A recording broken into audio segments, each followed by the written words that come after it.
Good evening. I'm Michael Williams and I'm Secretary of the Lundy Field Society.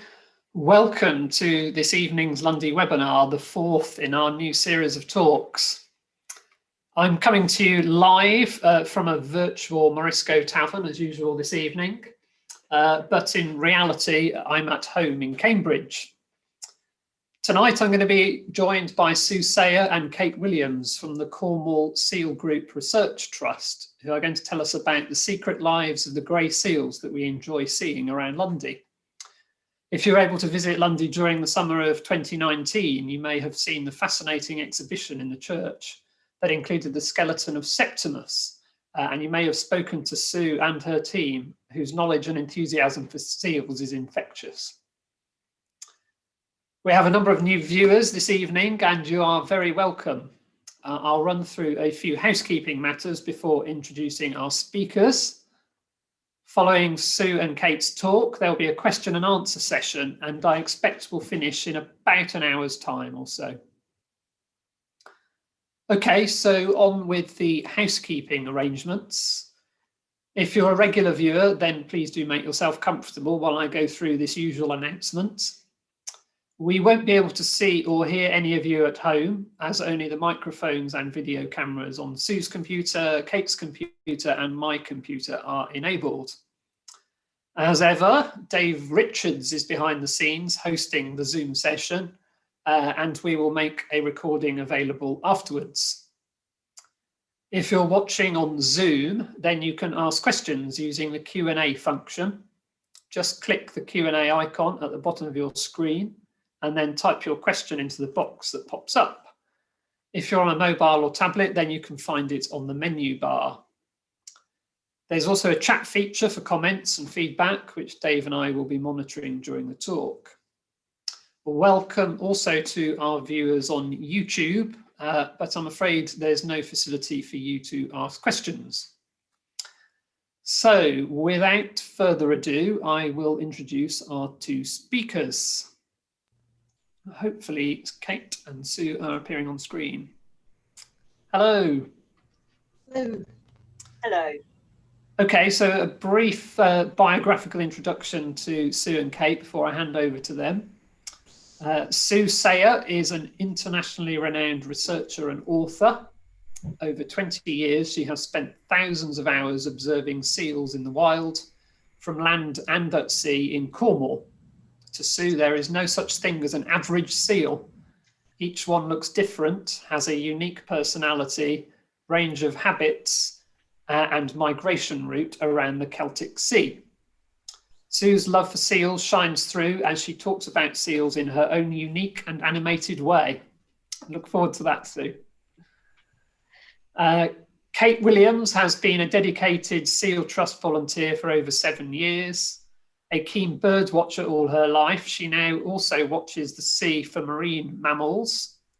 She has been processing photos from North Devon and Lundy, identifying and tracking the seals for several years. Kate's also been instrumental in setting up and running the Cornwall Seal Trust's photo ID hubs. It's really great to have you both here. So I'm going to hand over to Sue, who's going to get us started. Over to you, Sue. Thank you very much, Michael. So I'm hoping that you will be able to see my screen. Yep, we can see that. That's lovely. So thank you very much. Thank you for joining, everybody. It's sorry we can't see you, but it's very lovely to have you listening. This is a beautiful seal pup, of which you have many on Lundy, and we would like to cover some seal stories, some 7 wonders of the seal world, and some ways that you can help seals.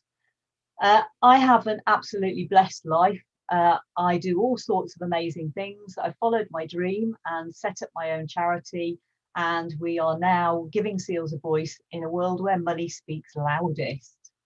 Thank you very much to all our funders. We always say thank you to them. We actually met some of our funders with Lush while we were on Lundy with Septimus, which was wonderful. But we can't do any of our work without funding, and we use the funding to pay rangers. This is the next generation of marine conservation leaders, so we really need that funding. I'm not going to go through this, but basically our charity started back in 2000 when I took my first seal record. And if you're interested, I'm sure you can pause the video at some point and have a look and read through our history. In 2019, our 4 rangers did 65 talks and 67 stalls and engaged 12,000 people. Our 376 volunteers took almost 4,000 surveys, processed 120,000 photos to get nearly 9,000 IDs. And why do we do all that? Well, because we want to do this Give Seals a Voice bit, where we represented them at 93 meetings in 13 reports, 9 governing body public consultations and 2 national meetings with 4 global organisations. So we're hugely active, but we can't do any of this without people like yourselves who volunteer for us and collect the data for us. So what we do is photo ID. Every single seal has a unique fur pattern. Know the fur pattern, know the seal. So this one has a little mushroom shape on its back. It's also got a rainbow and a mermaid and some recycling bins and Zeus in the clouds. So it depends how elaborate you get with what you can see in the seal's fur patterns. You never know where seal stories are going to take you. So these were my 2 first seal friends back in the year 2000. The number in each of these calendars represents the number of times we have identified them. They're different sizes, even though they're different ages, and they're both male. And you can see that their visit patterns are very different. We've been rewriting the books about seals based on our photo ID work. Most female seals have their pups where they were born, and they have their pups repeatedly at the same sites, but not all of them do this. So this is a seal mum called Waves, her first pup that I met her with in the bottom right-hand corner. We only really see her during the pupping season. We don't know where she spends the rest of the year, but we know she's had 6 pups at 3 different sites. So she's not doing what the rule book says. Top left, seal number 4 is Lucille from Lucille, obviously. And she has been seen all the way around on the north coast and commutes backwards and forwards. She's also been seen in South Devon, so that's been a great hookup for us. Her calendar is in the bottom left-hand corner, and the purple is when she's seen in Loo. So you can see people would be forgiven for thinking she's resident there, but she has great travels as well. Top right are all the first links to different locations that we've had from Cornwall to the Irish Sea, the Celtic Sea and the North Sea. 2 common seals have gone that far. We've had a link to the Isle of Man, we've had links to France, Belgium and Holland. Very exciting work. Who knew our seals were so well travelled? And the first link to the Isle of Man was Tulip Bell, which is in the bottom right-hand corner. She's beautiful. Turns out she's been up to the Isle of Man 4 times from Cornwall and had pups up there, but she commutes backwards and forwards the 450 kilometres in between. One of our real celebrities is Lucky Bunting. I went out in 2016 and saw her entangled on a beach. Routine survey, heart dropped into my boots. She appeared on the Simon Reeve programme that was on just recently. To cut a long story short, we rescued her and we have followed her ever since. We know that her wound healed within 30 days, which is quite phenomenal. She's written some new science for us. There are lots of BFs in this slide. The BFs are boyfriends, so nobody knew that females will mess about with a bunch of boyfriends before they find the right one, and she actually mated with BF5, lucky boy. Her story continued after she stopped messing about with males because she was now obviously pregnant, but we don't know where she had her first pup. She was commuting between the Camel Estuary and Newquay. She had this male in the centrepiece, this male in September protecting her and doing some very clear body language, telling the diver to get lost. This is my female, but we never saw her pup. And then her story has continued. So last month we saw her with her first pup. It's a long story, but it was a bit sad because it's a very public site. So we had to launch with British Divers Marine Life Rescue Volunteer Ranger Watch so that her pup would stand any chance of survival. And we're hoping it did. So why do we bother with this? Well, these are our globally rare species. They're our equivalent of an African elephant. In the UK, we've got 34% of the world's population, but we still have more red squirrels in the UK than we do grey seals. So they're important to our economy because people might come to see a dolphin, but they go away happy because they've seen a seal, which are much more reliably sighted. Okay, on to these 7 wonders then. So one of the things that seals do is banana. And why do they do that? Well, they do that because they feel very sensitive to the cold water on their rear flippers, their fore flippers, and their noses. So when they've been sunbathing and the cold water swishes in, just like you wince with your sensitive bits. They do the same and they lift them out of the water, which is why they do bananas. The second thing is their amazing senses of touch. They have eyebrows, whiskers, and they also have rhinal vibrissae here. Each whisker has 1,500 nerve endings, making their muzzle more sensitive than your palm of your hand. That's what they explore things with. That's what they detect vibrations in the water in, and that's how they find their food. Their sight is amazing too, as is their hearing. Their hearing is very similar to humans. They don't have the ear flaps. They live in too cold water to have an ear flap. They lose too much heat. But their eyes have 2 adaptations to enable them to see with the refractive index of water and air. So they have a vertically slit pupil and a horizontal flat bit in the middle of their cornea, and that enables them to see almost as well on land as in water. And tears are good. A seal is well hydrated if it has enough water to wash its eyes clean. The fourth wonder is that they bottle, sleep in the sea. They can sleep on land, but they can shut more of their brain down if they sleep in the water. And this seal is bottling and yawning, as you can see, and moving its whiskers forward. They have a reflex that enables them to sleep vertically in the water. So they take a few breaths, they sink autonomically, and when carbon dioxide builds up in their body, in their blood, they have a rear flipper reflex that brings them back to the surface to breathe, and so on. That's amazing. Another amazing thing about grey seals is their ability to reduce their heart rate. And until about 18 months ago, we thought that they reduced their heart rate the second their head went underwater, from about 120 beats to 4. Turns out they're even more clever than that. They can reduce their heart rate 17 seconds before they decide to put their head underwater to dive. And they pull all their blood in from their periphery into their core, and they virtually stop their circulation. And their favourite food, just in case you're interested, is sand eels. They eat more tons of sand eels than anything else. Sixth wonder, they grow very quickly. So top left is a day-old pup, and underneath it is the same equivalent 3 weeks later. They go from skinny to barrage balloon within 3 weeks, which is how long their mothers feed them for. And you can see there is a fast food transfer from mother to pup. So the top photo shows a fat mum, skinny pup, and 3 weeks later, skinny mum and fat pup. And the bottom right photo is the fattest pup I have ever seen. It's fully molted, so it has lost its long white coat within that 3 week period, and it's as fat as its mother, which is really quite amazing. And then finally, the seventh wonder is that they molt, catastrophic molt once a year, losing their entire fur coat.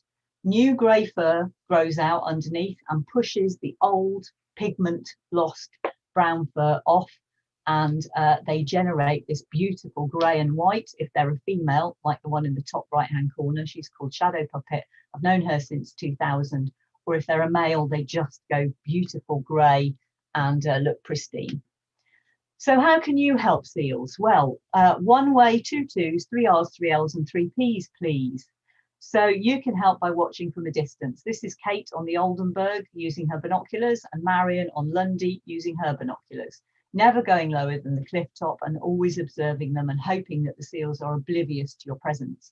Very soon, you're the first people to know, but we're about to do a Give Seal Space sign, poster and leaflet, which will be distributed nationally. So that's quite an exciting development for us. And our focus for next year, talking to people about how to give seals space and why it's important. 2 twos, never, please, never feed a wild seal. Practice tough love. They will beg unmercifully, but it leads to a lifetime of changed behaviour that can be stressy and aggressive. Much better to just leave them to be wild seals. And then bottom right, right-hand side, that photo I had at the start, a beautiful sleeping seal pup. If that seal pup has lost its mother and you put it back in the water, you will have condemned it to death, sadly. And if it does have a mother on shore and you put it in the water, the same will have happened. So if you're worried about a seal pup, please call British Divers Marine Life Rescue 01825 765546 and they will send somebody out to have a look, but they can't help a seal if it's in the water. And then finally, please be seal friendly.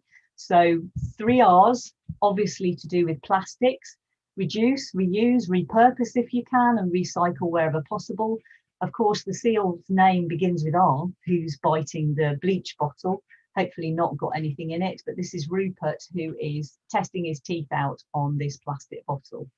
3 L's, please eat local line-caught fish or pot-caught shellfish, because they have the least impact on marine life. And finally, the toilet. PPP, pee, poo, paper and plant-based cleaner. I learnt all about bio-D cleaners on Lundy and have shouted about them to everyone who will listen ever since I've left Lundy. So great, you're a great role model on Lundy in that respect. And finally, why do we do all of this? Well, frankly, this is a sad indictment of our society. A wheelie bin has been shoved over the cliff onto a pupping beach, and a molted pup, female pup, is lying next to it because it thinks it's its mother. That's what seal pups do. So these are our seals. It's our patch. It's our watch. It's not good enough. And it's not people's fault that it's not good enough. Part of that responsibility lies with us. We have not done a good enough job of communicating the issues that affect seals. So that's why we constantly strive to say more and tell more. If you would like to support us, please go online. We have an online shop with lots of lovely things and goodies. We've got a Christmas tree hanging of a beautiful glass seal. And that's it. Thank you very much for listening. I do hope you enjoy hearing specifically about your Lundy seals, because frankly, they are incredible too. So over to Kate.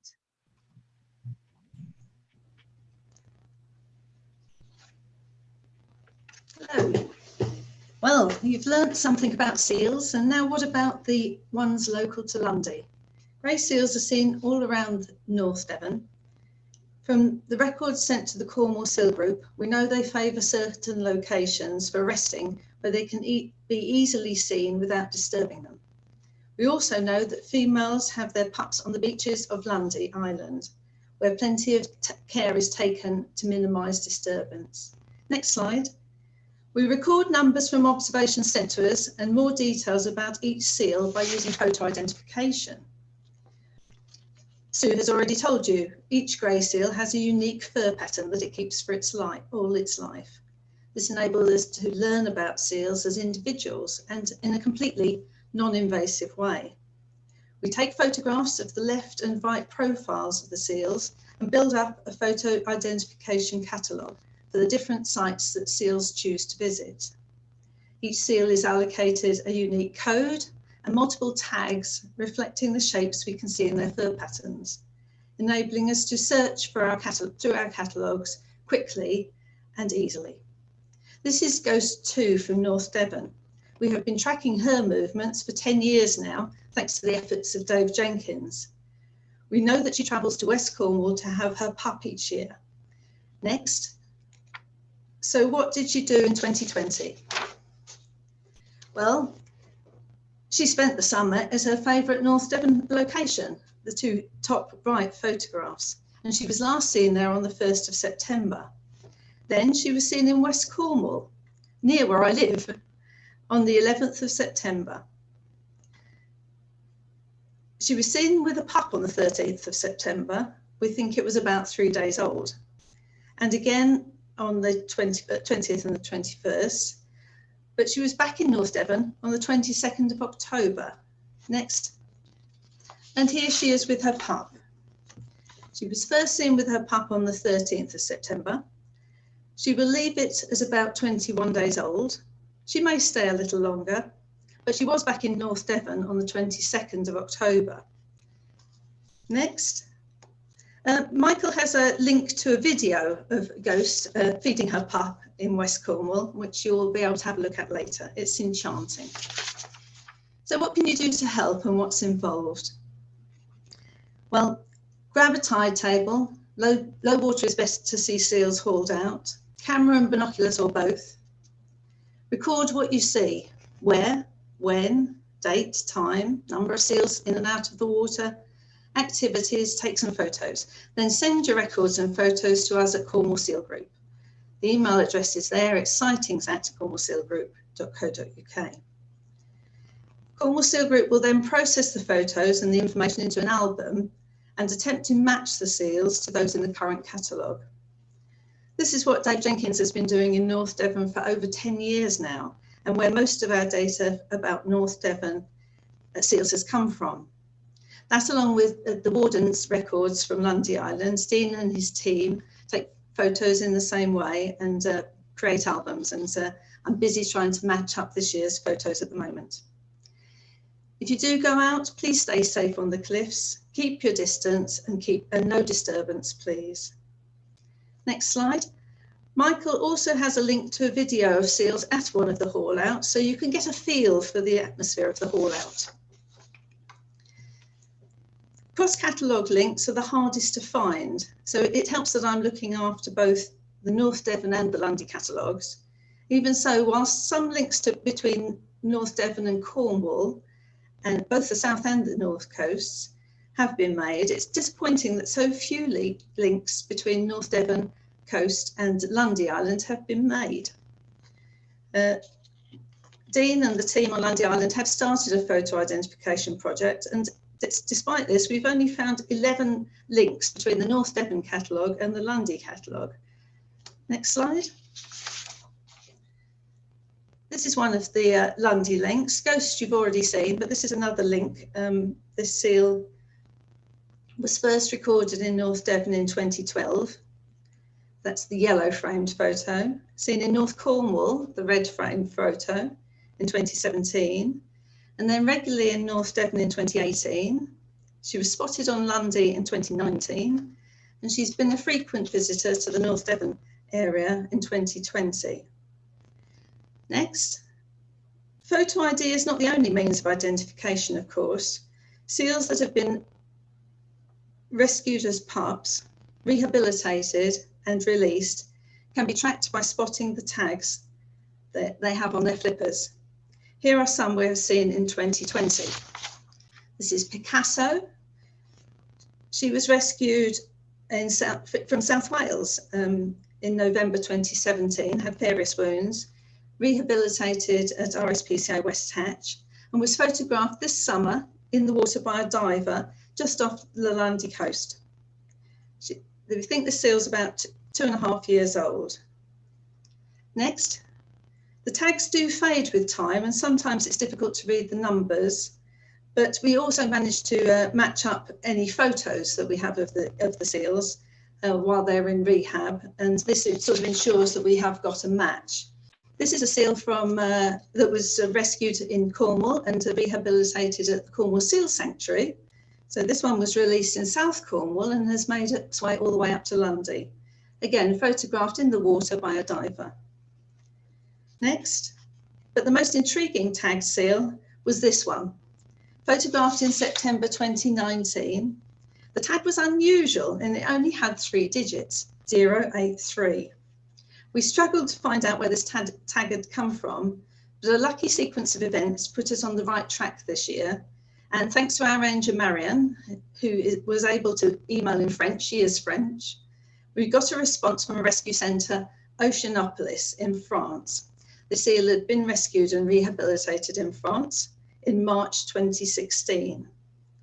But released in May 2016, this seal, it's a male, has managed to swim an estimated 380 kilometres or 236 miles round to Lundy Island.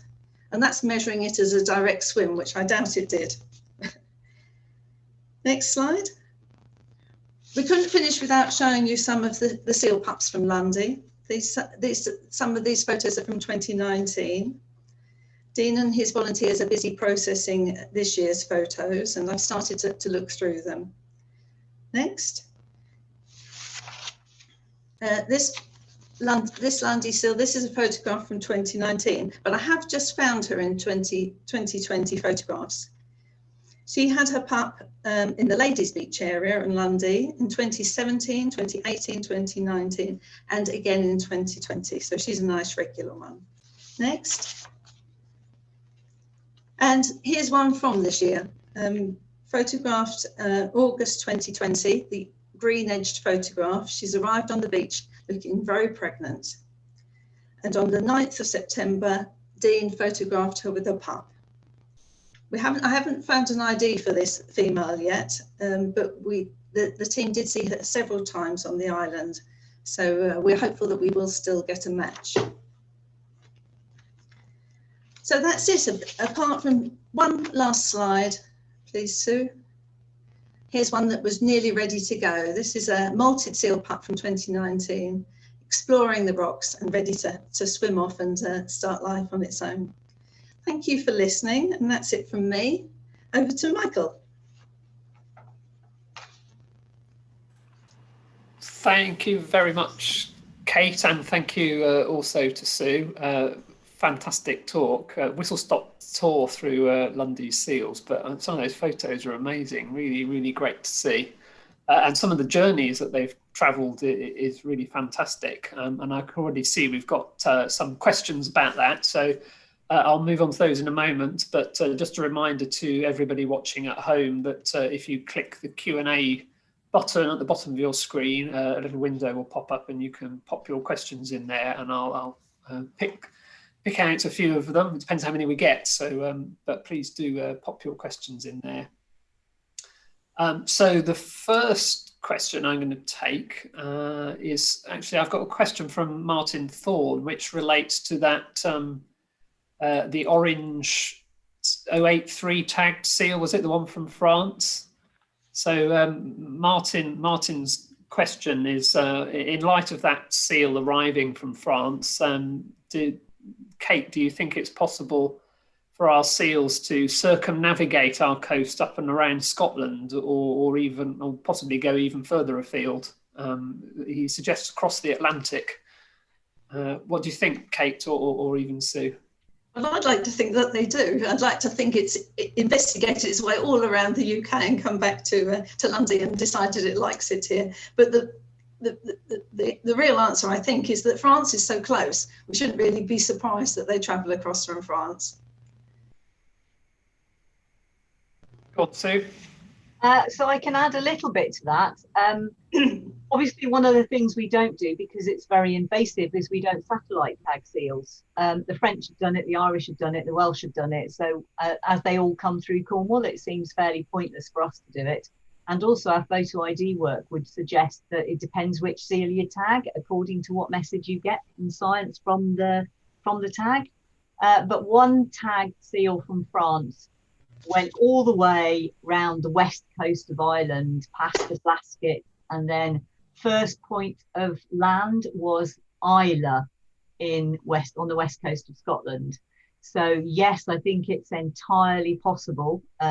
We also had a French satellite tag seal who went from France to Start Point in South Devon, and then swam all the way to Land's End, and then went offshore all the way up to Lundy, and carried going to somewhere off the north coast of Somerset. So we're pretty sure that there is a seal site in North Somerset, but we think it's not visible from the cliff top and only visible from a boat. And then the seal came back to Lundy and foraged for quite a long time around Lundy before heading all the way back to France. Amazing stuff. Thank you. That leads quite nicely into a question from Ellie Jackson. With a long open water swim like the one from France to Cornwall or Devon, how long does it take, and do the seals sleep on the way? What do you think, Sue? So that's a very good question. The satellite tag seal Sate, who I was just telling you about, who visited Lundy, he did the whole of the Cornish coast in 4 days. Well, it's just over 400-ish kilometres, depending how you measure it. So the science says 100 kilometres a day if they are going at, their normal kind of average rate. But we just recently had a seal that went all the way from the Camel Estuary to Brixham. And that's the first time through photo ID we've proved that 400 kilometres is done in 4 days. Wow. Incredible. Kate. Yes, I have like to mention that I've been on the Salonian across the Isles of Scilly and spotted a seal sound asleep about halfway across. So they will sleep in the middle of even the shipping lanes. I know the Salonian probably isn't classed as a big ship, but yeah, quite surprised to see it absolutely sound asleep, bottling in the middle of the route. It must have been quite surprised to have the Salonian go past it. Sue, back to you. And so one of the things that they will do is spend approximately 3/4 to 4/5 of their life at sea, and only only about a fifth, 20% of their life on land. So that's why when they're on land, they're really needing that rest, because they've probably done 400 kilometers in the previous 4 days and they need the 5th day of rest. And the reason they need to rest is because that's how they digest their food.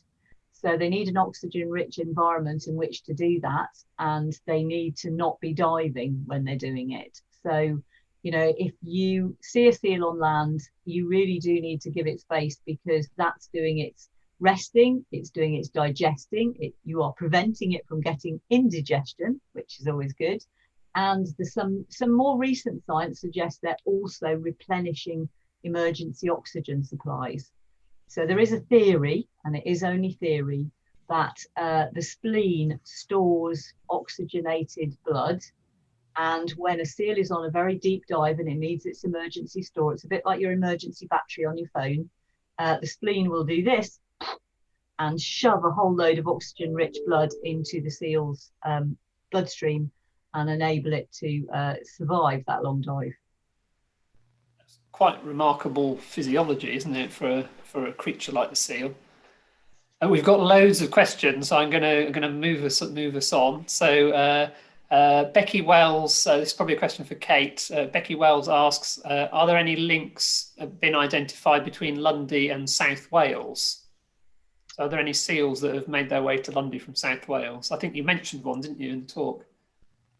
No, I don't think we've got any with South Wales yet.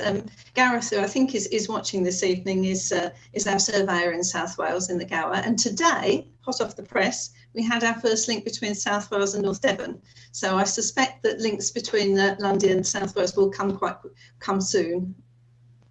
Need to keep a lookout for that then.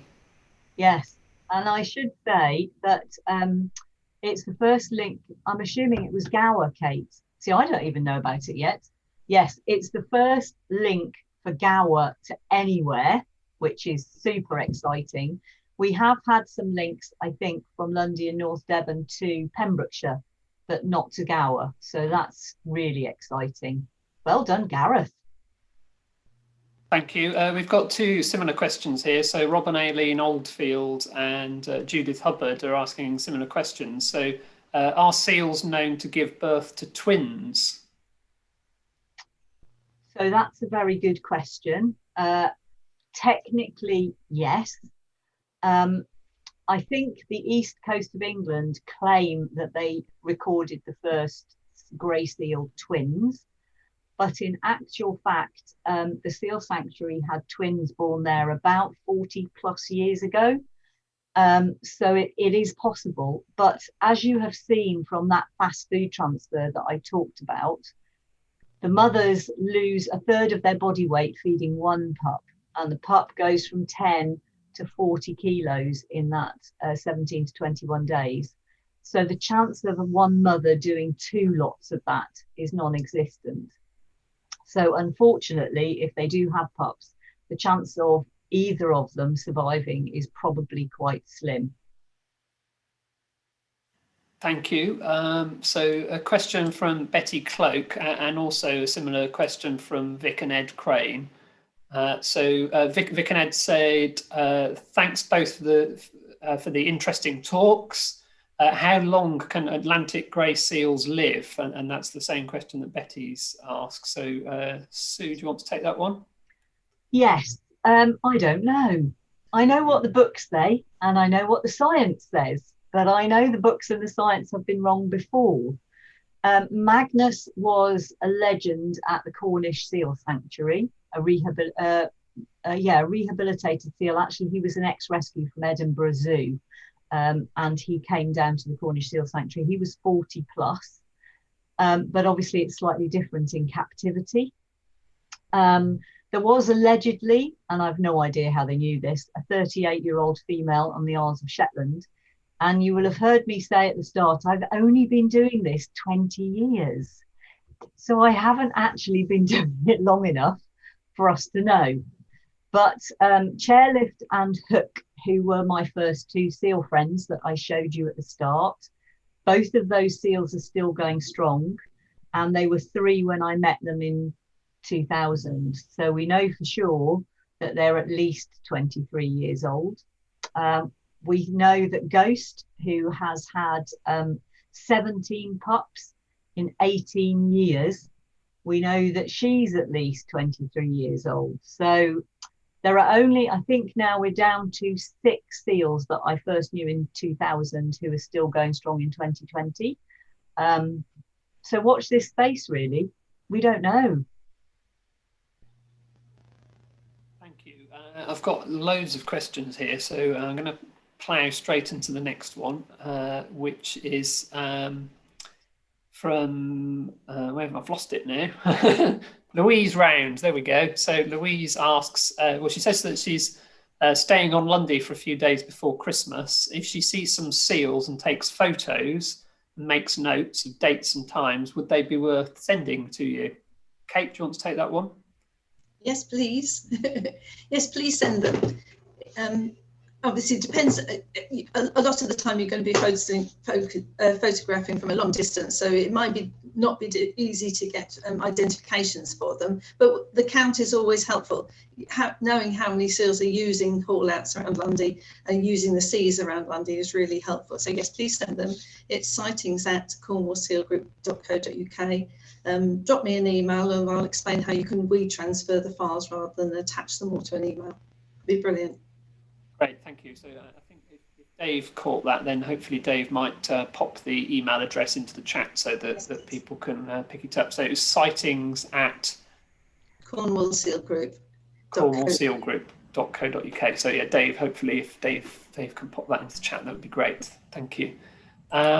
So Ruth Turner asks, about 4 seal pups were washed up dead in North Devon this autumn. Any ideas about the reason for this? Sue, do you want to take that one?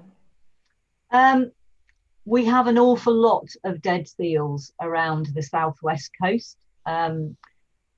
We know because Cornwall Wildlife Trust Marine Strandings Network are superb at recording them, and members of the public know really well about the hotline number to ring in dead seals. So part of the apparent huge increase in the number of dead seals that we've had over the last 20 years is probably due to better knowledge and knowing who to report dead seals to. But, you know, there is also that underlying worry about, well, is it that we, you know, have more seals dying? What is the mortality rate? Now, nationally, seals are described as stabilising. So they get into carrying capacity in the UK, having been very heavily persecuted right the way up until the 70s. So at my site, seals were shot in the 60s routinely. And in the Scillies, they were shot until probably, well, we were told in 2009 that they were still being shot. So, you know, they've been persecuted, they've recovered. And the other thing that I think has also helped their recovery is the fact that we've had a clean sweep programme to reduce sewage and pollution that's going into the sea. So our seas are much cleaner than they used to be. What we've seen down the east coast of England is a recolonisation, presumably, of sites that had been lost. So in Scotland, the populations seem relatively stable. In fact, there are 2 places in Scotland, the Monarch Isles and the Rona, which were 2 special areas of conservation for seals that have dramatically lost seals hugely. Whereas the east coast of England has much larger numbers of seals still growing very, very quickly. We think potentially stable around the southwest. So something is happening, and there is presumably a global driver for this. It's a bit weird that seals are moving south. unless it is just recolonisation, because that's counterintuitive. If because of global warming, you would expect them to be moving north, but then they follow the food. And, you know, it's fine. The Sea Mammal Research Unit records seals based on counting seal pups, but it's a bit like recording a population when you're counting the tap in the bath, filling up the bath, but you're not recording how much water is exiting via the plug hole. We don't know how many seals are being lost and how many are dying. So there will be multiple reasons. Obviously, there's going to be lack of prey potentially. It could be pollution and toxins. It could be disturbance. And the reason I say disturbance, for you asked in particular seal pups, mums are heavily pregnant in the summer. So round Lundy in the summer, full of pregnant females. Kate's video that she has put up the link for is full of pregnant females. If they're disturbed a lot during the summer, those mothers will not put on enough fat. And if they don't put on enough fat, they can't pass enough fat to their pups. They feed their pups normally, they wean them normally, unless they get disturbed again, in which case the pups don't get fat enough.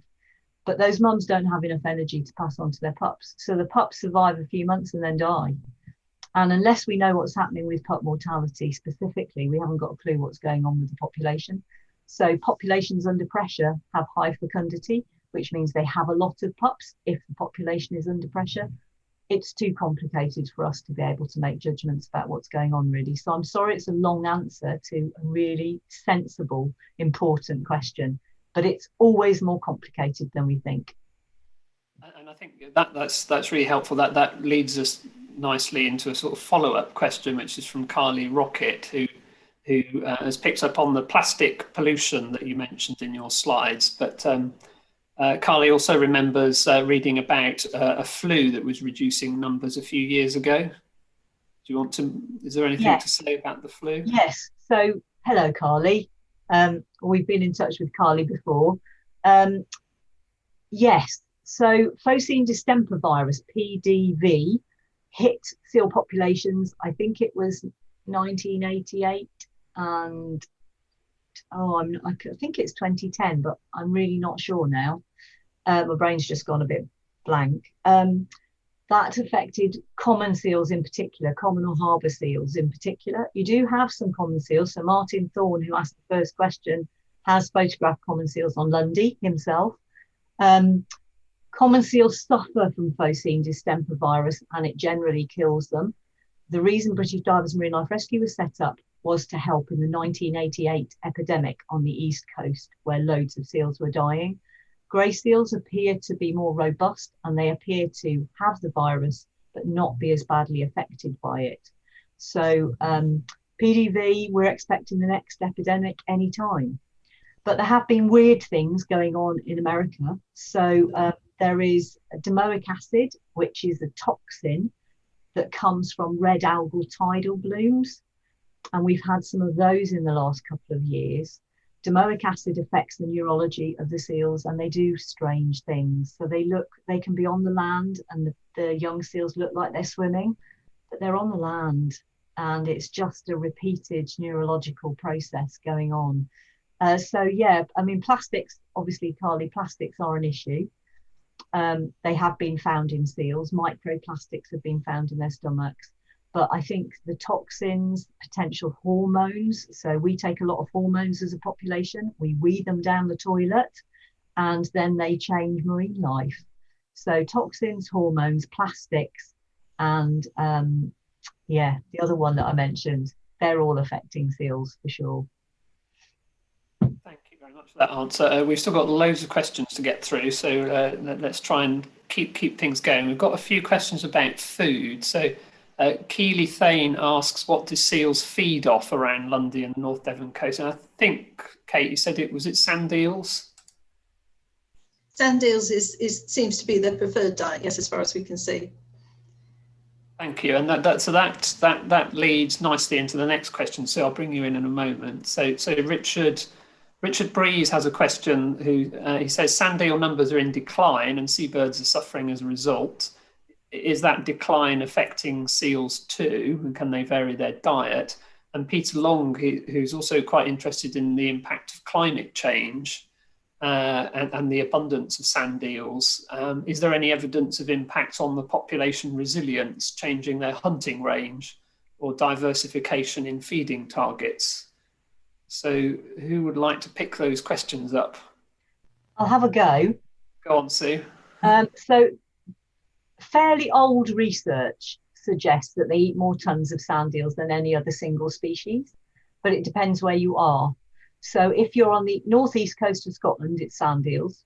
If you're in Lincolnshire, it's dragonets, which live in a similar kind of habitat as sand eels. I can't imagine why a dragonet is the slightest bit attractive to eat compared to a sand eel, but hey ho, I'm not a seal.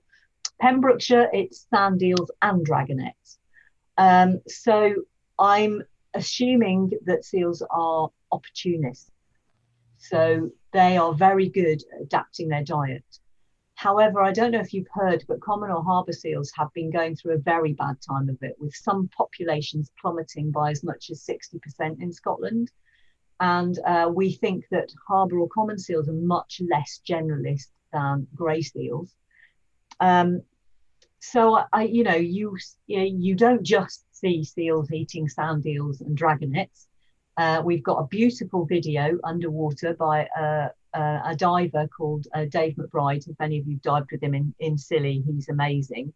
He got this fab video that is the first in the world to show how seals feed with small stuff. So what they do is they'll be in a shoal in the dark, remember, using their whiskers, and they'll feel something go past their whiskers, and they'll telescope their neck to extend it and snatch the fish. And then what happens next is frankly incredible. They suck, and it just disappears down in one. So there's no mouth movement again. It's just sucked in and it goes down in one. So most fish that they eat will be eaten that way, snatch and suck down in one. However, the thing that gets seals into trouble with people is if they catch a big fish, they have to bring it to the surface to eat. And we do collect photos of seals eating fish so that we can look at what species they are, and they're a very wide range of species. But what they do is they have two methods of eating, neither of which are good for me or my hair. The first one is the pasty method, Devon pasty, of course, where they grab it in their flippers. So they have articulated flippers like our hands, just no opposable thumb. And they grab it like this and they go nom, nom, nom, nom, nom, and eat it like a pasty. Obviously, they don't go nom, nom, nom, they just munch. And the other method is the shaky head method that you see more frequently, to be fair, or a stretch and pull. So they'll grab the fish, which will dangle like this. And at our next meeting, which is tomorrow night, we have a monthly meeting, first Wednesday of every month online. There's a fish dangling like this, and the seal shakes its head like this until its teeth cut through the flesh and bone of the fish, and these two bits fall off, so it eats this bit, and then it dives for the bits that have fallen off, and it keeps repeating this action until all the bits are small enough to eat. Of course, they lose bits to gulls as well in the water. So I think they're generalist. Unlike kittiwakes, who are obviously not generalist and only have sand eels, I think grey seals have coped much better with the sand eel decline. But it's a really big issue, changing prey species. We don't really know, if we're honest, we don't really know how it's affecting seals. Thank you. We've got a few comments in from our viewers. So Gareth Richards, who you mentioned, says, thanks, Kate and Sue, from a very happy Gower man.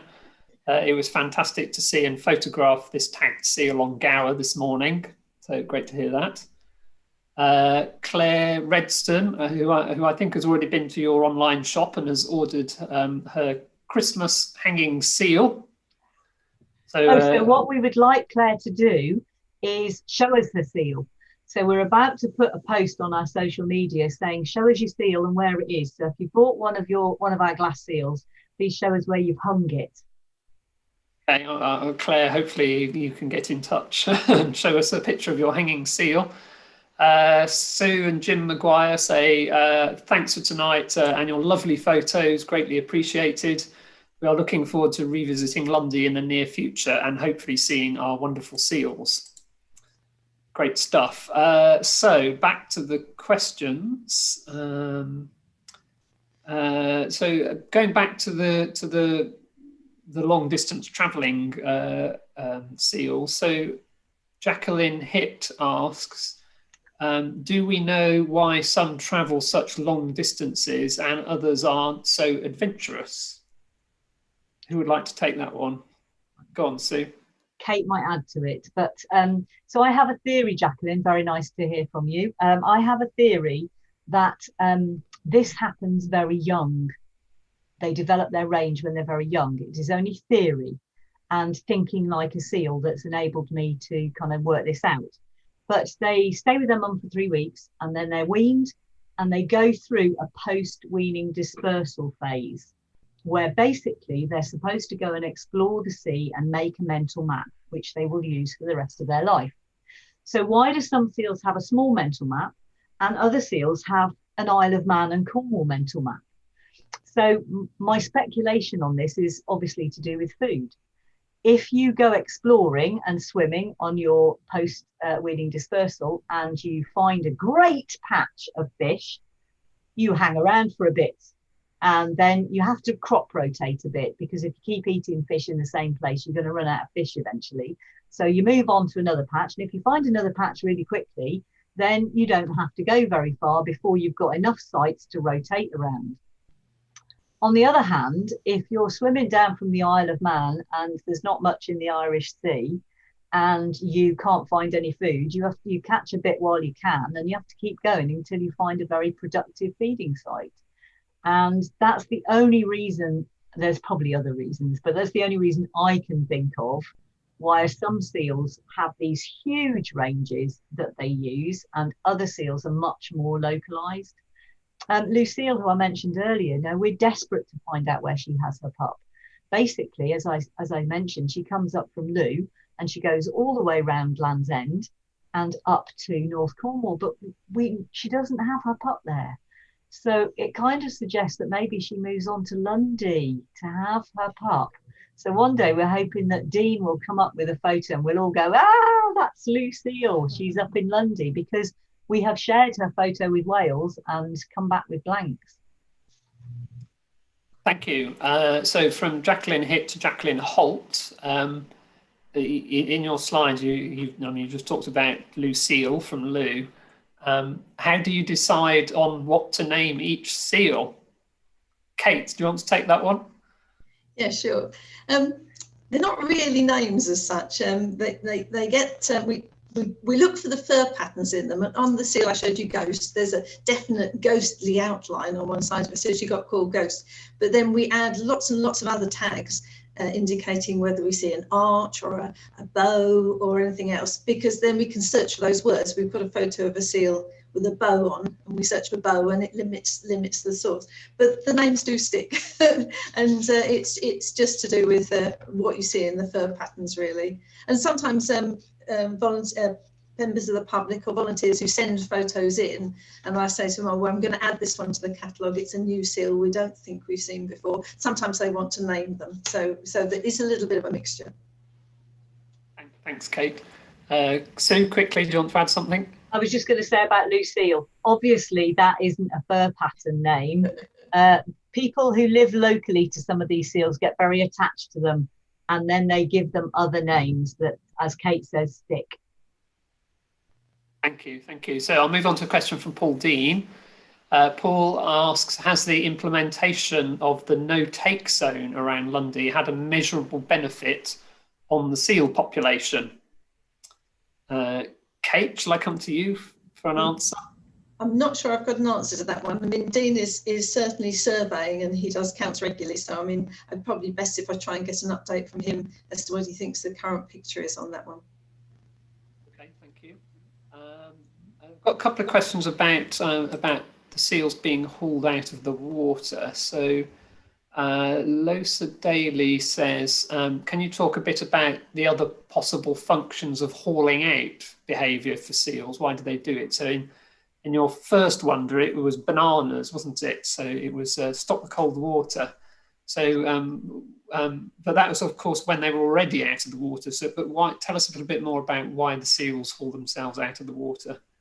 Sue, do you want to take that? I'd like to say that I would have a definitive answer to that, Michael, but I'm not sure that I do.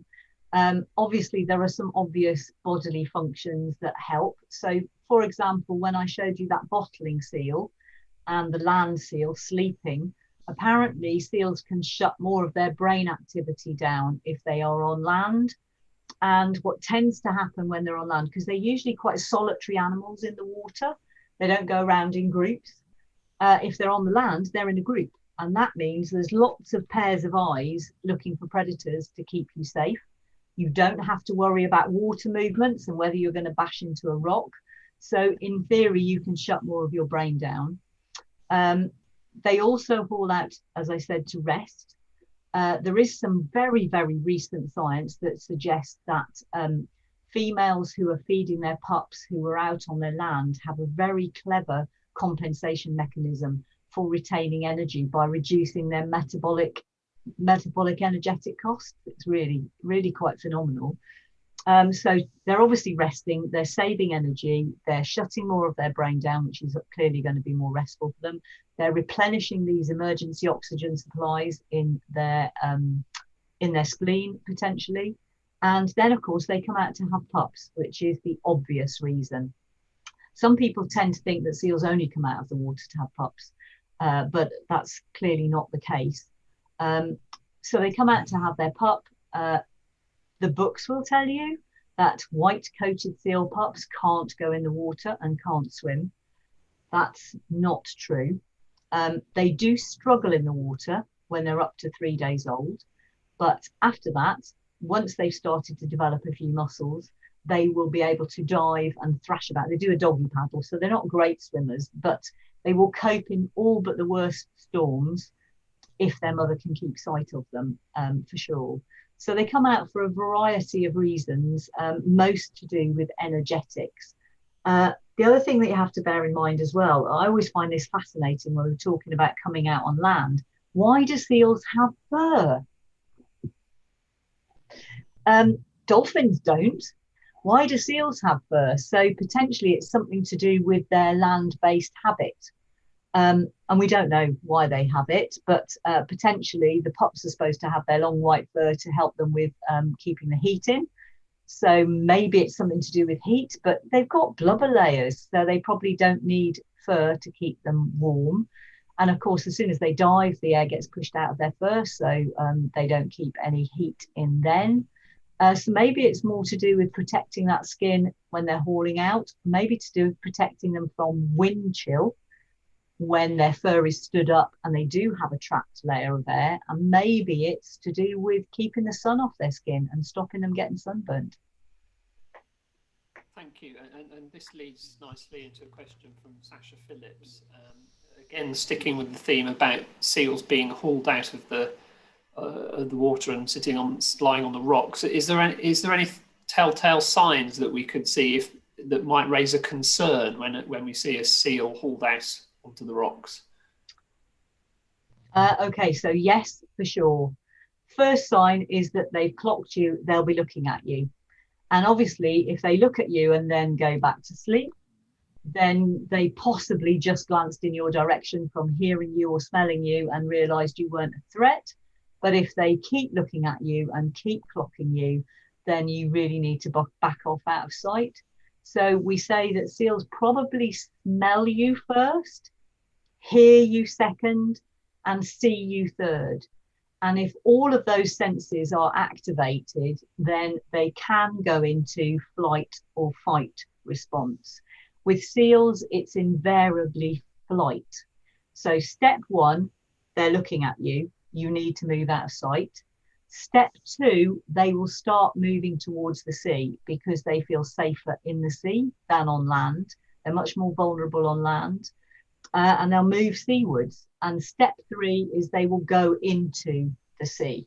And why does that matter? Because seals would go into the sea anyway, wouldn't they? Why does it matter? Well, it's all those metabolic costs. But the other issue is they rarely go into the sea slowly. People are always a bit gobsmacked when we show seals racing to the sea. They can race as fast as I can run. Admittedly, I can't run that fast, but you know, they could race really quickly. And if they're a young seal, their foreflippers will be rubbing against the shingle and the rocks and the limpets. And before you know, 100 meters of racing over shingle, they've got road rash. Of course, limpets are sharp. There are lots of other sharp things on beaches, so they can gash their bellies. The mothers are bouncing on their pups, so that's potentially very serious as well.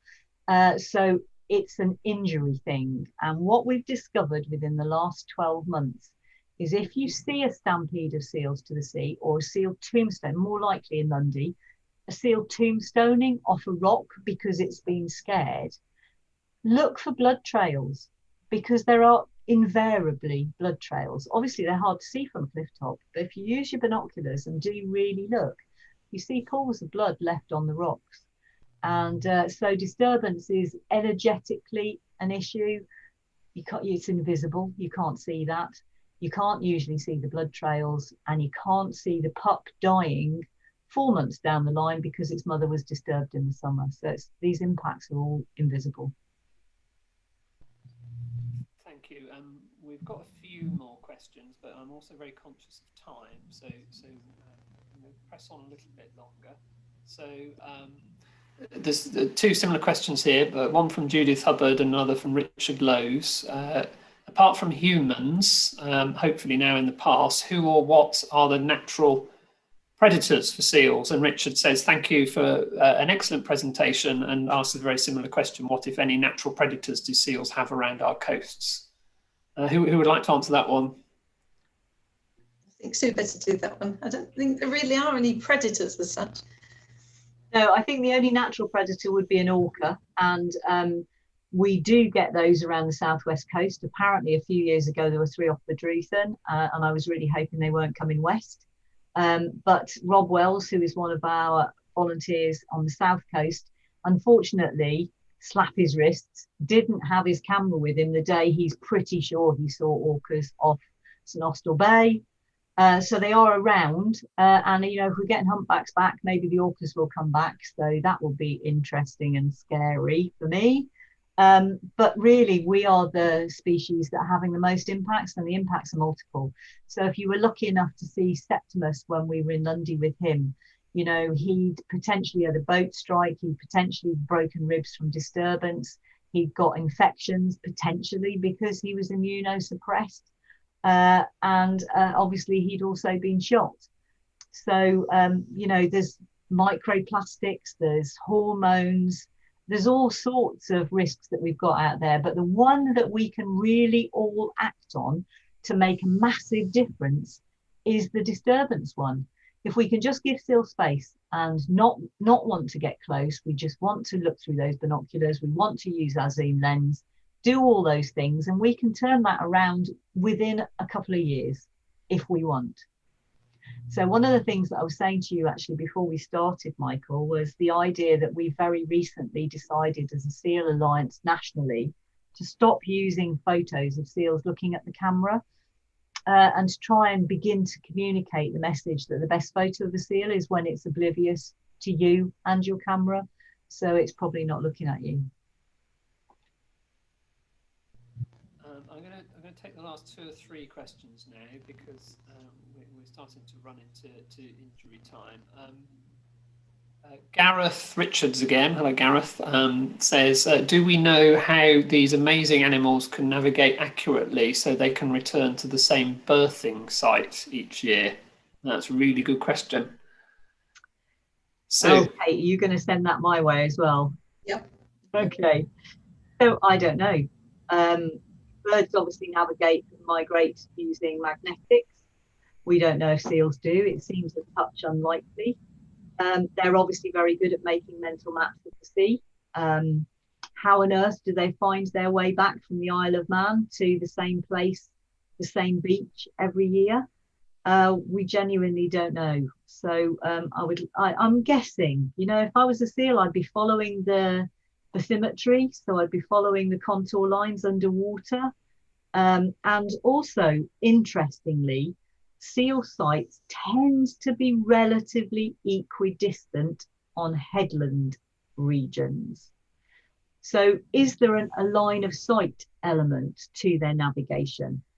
And the other thing is, of course, like I said earlier, that the sense of smell is really important.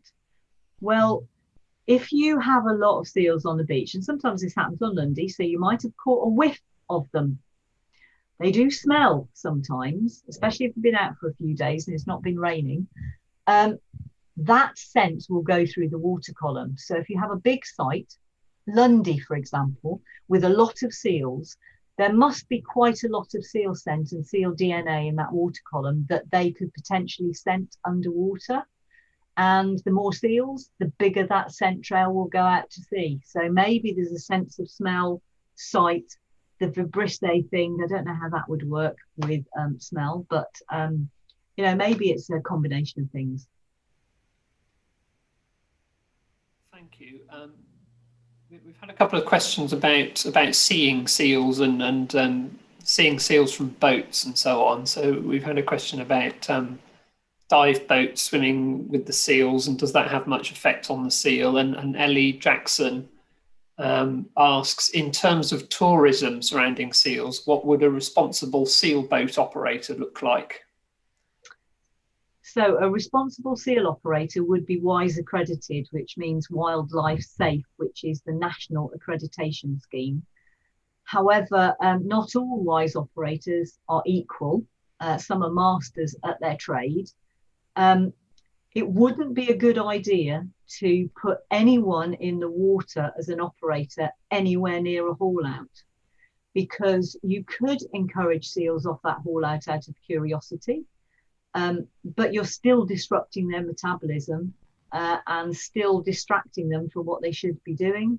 So the best operators will operate in an area where they may be familiar with seals frequenting the water site, but they won't be anywhere near a haul out, and they certainly won't be pulling seals off a haul out to them. And the other thing to be aware of as well is, I always said it's harder to disturb a seal in the sea. And Dr. Matthew Witt at the University of Exeter said, how on earth do you know? And the answer is I don't. Because a seal that's in the water should be foraging. All its energy should be focused on foraging, with the exception of some juveniles. And they're the ones who are most interactive with people, because they're using, Kate will talk about that, I expect, in a minute. But they're using their energy to forage and feed. And if you distract them for an hour because you're diving with them, that might be affecting their energy balance. Yes, from the photos I showed you that were taken by the divers this summer, all the ones that came to the lens were juveniles. They were inquisitive. They were being nosy. What is this in the water with me? But I did notice, looking through all his photos, that he did disturb seals that were actually sleeping on the bottom. We talked about them sleeping, bottling in the water, but sometimes they will breathe for a little while and they will sink down and they will tuck themselves into the kelp so they don't get moved about with the currents. And he'd obviously swum down to these seals and seen them in the weed, and it has drawn the seal out, which I think is disturbance really, but the seals come out to have a look anyway. The seal would have had to come out to breathe eventually. It's a matter of measuring that really. But yeah, my recommendation would be to ask the a tour operator what their policy is as regards approaching seal sites and approaching other wildlife sites, and question them about it, because it will bring it to the front of their minds that they've got somebody on board who doesn't really want to disturb these animals, and it might make them behave sort of more within the rules. Okay, Sue, did you want to add a final comment to that before I bring this to a close? I was just going to say, I said the exception of juveniles, and the reason the exception of juveniles is they use a lot of energy playing, and the reason they use a lot of energy playing is because they're learning the moves they'll need as an adult. So you often get a female playing with a male, as they get a little bit older and a sub-adult, that it'll be flirty behaviour and crazy girl behaviour, and you get prone howling with the boys who've got their hormones racing for the first time. But males and females will interact, but you will also get a lot of male and male interaction.